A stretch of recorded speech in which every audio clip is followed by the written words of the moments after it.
ایک عورت نے آپ صلی اللہ علیہ وآلہ وسلم کے پاس پیغام بھجوایا کہ یا رسول اللہ صلی اللہ علیہ وآلہ وسلم، میرا شوہر جو آپ صلی اللہ علیہ وآلہ وسلم کا صحابی ہے، وہ سکرات میں ہے۔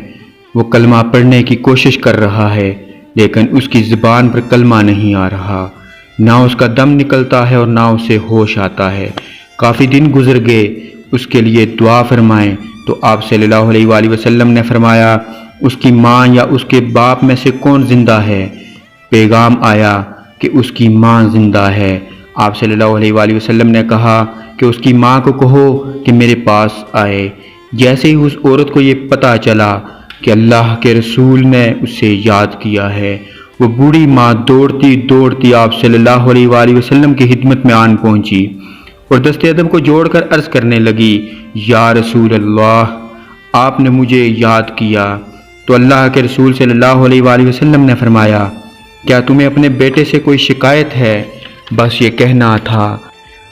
وہ بوڑھی ماں رونے لگی اور روتے ہوئے فرمانے لگی کہ یا رسول اللہ، آپ کا صحابی جب بھی مجھ سے بات کرتا تھا میری توہین کرتا تھا، تلخ رویے سے بات کرتا تھا۔ میں ان تمام تلخ رویوں کی شکایت اللہ سے کروں گی، بس یہ کہنا تھا۔ تو آپ صلی اللہ علیہ وآلہ وسلم نے فرمایا، اللہ نے تمہارے بیٹے کے اعمال، نمازیں، روزے سب ختم کر دیے ہیں، کیونکہ جو ماں کی عزت نہیں کرتا اللہ ان کی عبادت قبول نہیں کرتا۔ اور اے صحابی کی ماں، اگر تم چاہتی ہو کہ اللہ جنت میں اسے عظیم مقام عطا کرے تو تم اسے معاف کر دو۔ اس ماں نے کہا، یا رسول اللہ صلی اللہ علیہ وآلہ وسلم، جس بیٹے نے مجھے ذلیل کر کے گھر سے نکال دیا، میں اسے کیسے معاف کروں؟ اس کا حساب اللہ کرے گا۔ بس اللہ کے رسول صلی اللہ علیہ وآلہ وسلم نے فرمایا، بلال، جاؤ لکڑیاں جمع کرو اور اس ماں کے نافرمان کو جلا دو۔ تو اس بوڑھی ماں نے اپنے دست ادب کو جوڑ کر عرض کیا، یا رسول اللہ، میرے بچے کو جلاؤ نہیں۔ تو اللہ کے محبوب نے کہا، یہ دنیا کی آگ تو کچھ بھی نہیں، اس سے 70 گنا زیادہ عذاب دینے والی آگ تو دوزخ کی آگ ہے جس میں تیرا بیٹا جلے گا، اگر تم نے اسے معاف نہیں کیا۔ وہ رو رو کے کہنے لگی، یا رسول اللہ صلی اللہ علیہ وآلہ وسلم، میں نے اپنے بیٹے کو معاف کیا۔ بس اس ماں کا معاف کرنا تھا تو ادھر اللہ کے رسول صلی اللہ علیہ وآلہ وسلم کے صحابی کے لبوں پہ لا الہ الا اللہ محمد رسول اللہ آ گیا اور فرشتہ موت نے اس کی روح قبض کر لی۔